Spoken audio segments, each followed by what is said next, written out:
birkaç haftadır konuşuyoruz aslında. Rojava'yı, Suriye'yi çok konuştuk.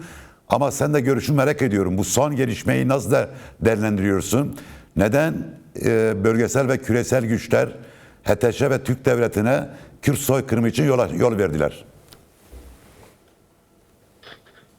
Yani ben durumu belki iki açıdan izah etmekte fayda var. Biri Kürtlerin verdiği yani Rojava'daki katliama, Rojava'daki Kürt kazanımlarına yönelik Kürtlerin verdiği tepki konuşmak lazım.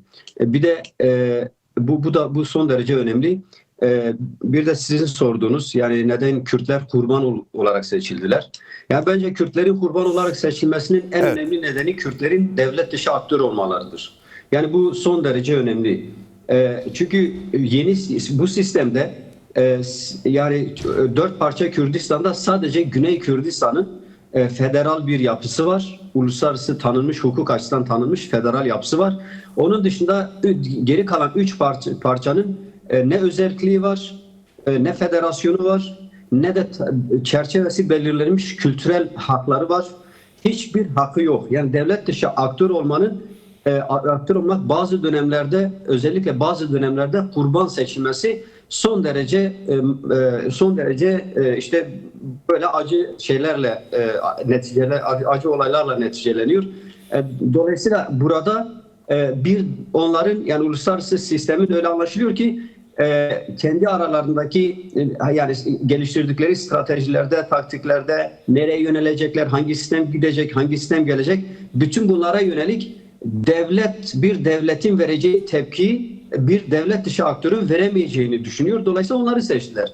Evet. Ayrıca tabii bunun bir de HTŞ'nin yani Selefi olması, cihatçı olması, kafatasçı olmasının ciddi anlamda bir rolü var.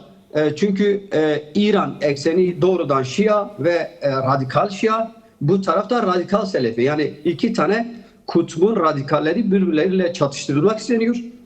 Dolayısıyla Kürtlerin böyle bir savaşta İran hattına karşı ya da onun yanında ya da bunun yanında yer alması gibi bir durum söz konusu olmadığı için onların tam istediği şeyleri karşılayamıyor. Devlet dışı bir aktör olduğu için harcanması çok kolay, devlet dışı bırakılması çok kolay, onlar açısından söylüyorum.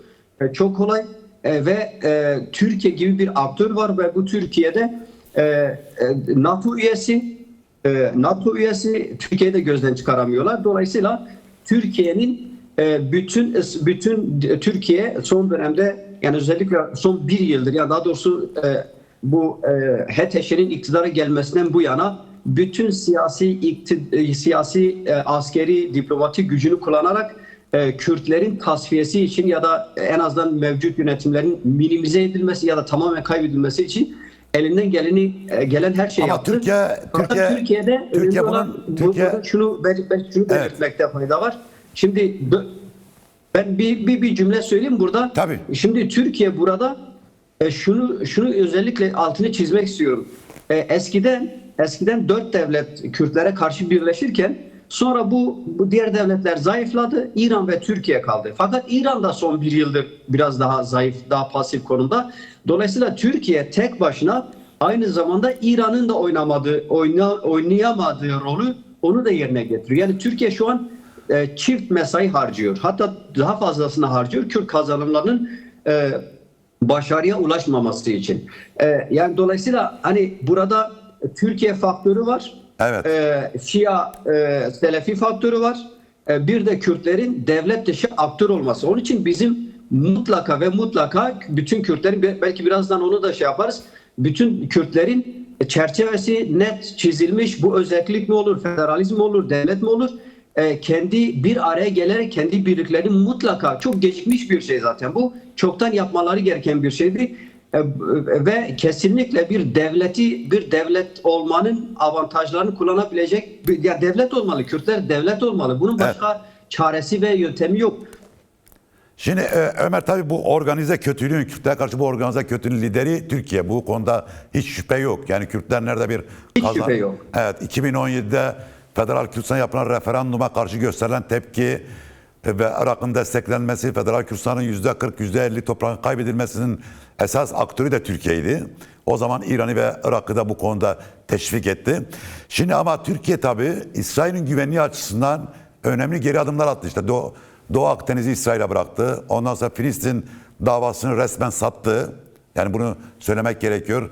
Filistin sorununu kendi iç kamuoyunu aldatmak için bir araç haline getirdi ama Filistin davasını resmen sattı ve diğer taraftan HTŞ ile birlikte Güney Suriye'yi İsrail'e bıraktı.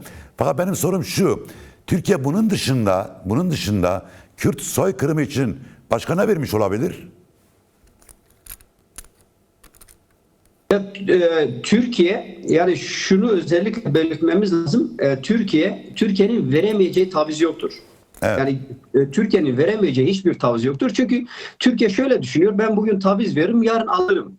Yani demokratikleşme gibi bir sorunu yok Türkiye'nin. Demokratik program, yani Kürtlerle demokratik çerçevede müzakere etmek ya da Kürtlerin haklarını vermek gibi bir programı yok. Kürtler dışındaki daha nüfus olarak daha az olan Araplar, Çerkezler, Lazlar, diğer halkların haklarını vermek gibi bir programı da yok. Yani böyle bir şey akıllarından bile geçirmiyorlar. Dolayısıyla burada hem nüfus olarak hem coğrafik olarak hem güç olarak sadece karşılarında Kürtler var, talep eden Kürtler var. Kürtler için veremeyeceği hiçbir taviz yoktur Türkiye'nin. Ben bu konuda yani Kürt siyasilerin, Kürt aktörlerinin, Kürt yönetici kesimlerinin eskiden şöyle bir dil kullanırdı. Yani bugüne kadar şöyle bir dil. Yani ya siz bizi düşünmüyorsunuz, bari kendinizi düşünün. İşte bak şu Türkiye'nin de zararına, bu söylemi kullanıyorlardı. Bu bir tabii ikna etme biçimi. Bu bir formüle biçimi. Yani beni düşünmüyorsun ama bari kendini düşün, geleceğini demokratikleştir. Evet. Bu artık bu da geçerli bir söylem değil. Bunu kesinlikle terk edilmesi lazım. Çünkü Türkiye'nin demokratikleşme gibi bir projesi, programı yok. Ya ben her zaman mesela kendim için ölçüt aldığım bir şey var. 1000 yıldır Türkler, yani Türkiye yönetimi bu topraklarda sadece Osmanlı dönemi Türkiye evrilirken, yani yıkılıp Türkiye çıkarken bürokratik sistem el değiştirdi. Ama tek bir defa bir devrim olmamış, bir alt üst oluş yok, bir toplumsal ciddi muhalefet iktidarlaşmamış. Bu Türk yönetiminin çok karakteristik bir özelliğidir. Değişmez, ya bu anlamda değişmez. Yani şöyle oluyor yani. Şöyle oluyor. İttihatçılar kendi içinde darbe yapıyorlar ama bu tabii toplumun yararına bir darbeye dönüşüyor. Tabii. Evet. Ya Şimdi, Türkiye mesela Türkiye klik anlamında birilerini ihanetçi eder, ihanetçi ilan ederler. Bir kaşık suda fırtına koparırlar, her şey yaparlar. Ama özünde daha kuş bakışı baktığında hepsi aynıdır. Hepsi aynı madalyonun değişik yüzleridir ve Kürtlere karşı yani tamamen birdir. Evet. Eğer sanki farklıymış gibi göründüklerinde de bu net ki bir rol dağılımıdır. Yani sadece bir rol dağılımıdır. Yani bugün Bahçeli ile Erdoğan arasındaki fark bir rol dağılımıdır. Başka hiçbir şey yok. Şimdi Dolayısıyla bence burada önemli olan... ikinci sen dediğin noktayı da konuşalım çünkü biraz vaktimiz de daralıyor çünkü az sonra Erdal canlı yayını sürdürecek. Şimdi tabii az önce dediğin nokta çok önemli. Yani Kürtlerin bu Kobani ve Rojava Kürdistan'da ortaya koydukları direniş bütün Kürtlerde büyük bir ulusal ruh, ulusal birlik, ulusal direnişe yol açtı ve bu yüksek devam ediyor. Bunun en önemlilerinden bir tanesi, yani benim de kişisel görüşüm bu. Sanıyorum sen de öyle düşünüyorsun. Hedefte sadece Rojava yok. Federal Kürdistan da hedefte. Yani Kürtlerin bütün kazanımları hedefte ve bu hissiyat Federal Kürdistan'da da hem bütün partilerde bir şey yarattı nedir? Mutlaka Rojava düşmemeli hissiyatı yarattı.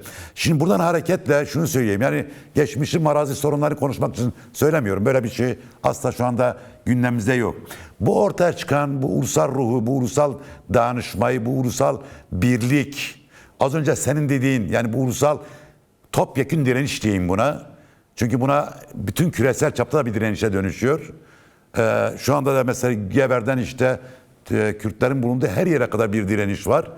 Bu direniş sen dediğin yani gözden çıkartma, yani devlet dışı akta gözden çıkartma hikayesini boşa itebilir mi? Bunu tersine çevirebilir mi? Ben kesinlikle tersine çevirebileceğini düşünüyorum. İnanıyorum buna da. Yani şöyle bir durum var bizde. Aslında biz Kobani meselesinde görmüştük. Yani DAEŞ Kobani'ye saldırırken, Kürtler buna karşı direnirken bütün parça tek bir beden halinde Kobani'ye destek verdi. Yani artık Kürdün bedeni tamdır.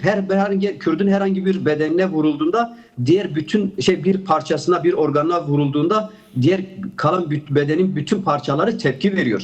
Yani bu bedenin tamlığını ve netliğini, bütünlüğünü gösteriyor. Yani Kürtler duyguda ve milli uyanışta, milli duygularda, Kürtlük duygusunda nettir. Net bir millettir. Feraset sahibi, olgunlaşmış bir millet hissiyatı var. Yani Kürtler modern anlamda bir duyguda ve tepkide artık ortak bir şey göstermişler ve bir millet olma vasfını çoktandır kazanmış. Bütün mesele bizim bu milli duyguları, bu Kürtlük duygularını ortak bir vizyonla yapmak. Evet. Yani bizde maalesef bu bağlantılı olduğu için söylüyorum. Bizde bütün büyük partiler veya küçük partiler büyük oranda birbirleriyle didişiyor. İşte biz zamanında o birliği kuramadığımız için birçok fırsata rağmen bugün bize topyekün saldırıyor. Yani bugün Rojava gitse Başur zaten otomatik olarak tehlikededir. Yani bunun hatta ondan ötesi, dolayısıyla direkt olarak Rojava da tehlikeye giriyor. Yani Rojava'daki kazanımlar da ortaya giriyor. Onun için bizim çok geç kaldık. Bu birlik meselesinde çok geç kaldık. Bakın Rojava'da şu anki mevcut hükümet saldırınca, hükümet güçleri Türkiye'nin desteğiyle ve uluslararası siyasi destekle de Kürtlere saldırınca Kürtler kendi topraklarına rücu etti. Ve şu an sadece Başur kapısı açık. Yani dolayısıyla Güney Kürdistan yönetimi de bunu çok iyi biliyor. Eğer Rojava giderse sıra onlarda ve Roşlat'a. Dolayısıyla bunun için mesela Sayın Barzani diplomatik faaliyetlerini artırmış durumda. Çünkü başka çaresi yok. Hiçbirimizin başka çaresi yok. Evet, yani burada Eğer tabii biz bu milli Kürt duygularını iyi bir vizyonla, ama bu iyi vizyonla kastım ben sen değil, Ama- bütün partiler gelip ortak bir vizyonla, ortak bir tepkiyle bunu kurumsallaştırmaları lazım. Uzun vadeli planlar yapması lazım.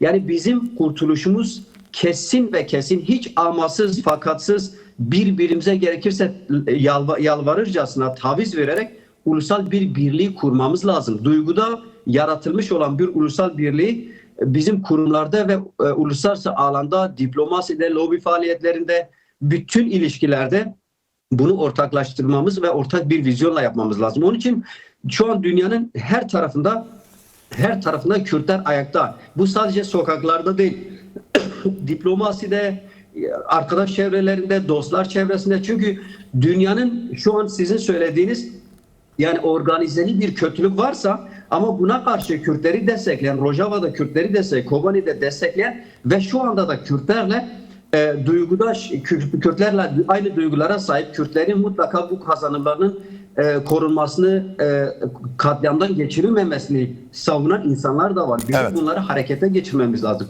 Bu açıdan Kürtlerin bu tepkisi birçok şeyi tersine çevirebilecek ortak Ortaktır, tepkidir. evet. Bakın sadece Kuzey değil, sadece Rojava değil, Başur halkımızın, güneydeki halkımızın da nasıl tepki verdiği, Güney basın nasıl çalıştığını net bir biçimde görüyoruz.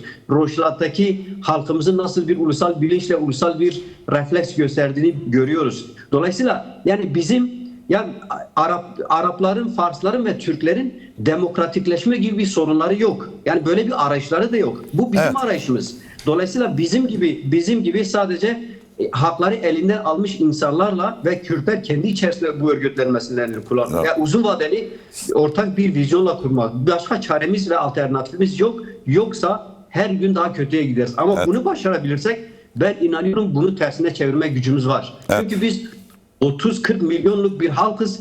Kendi yurdumuzdayız ve dünyanın her tarafında örgütlüyüz. Bunu tersine çevirebilecek demokratik ve siyasi gücümüz var ya.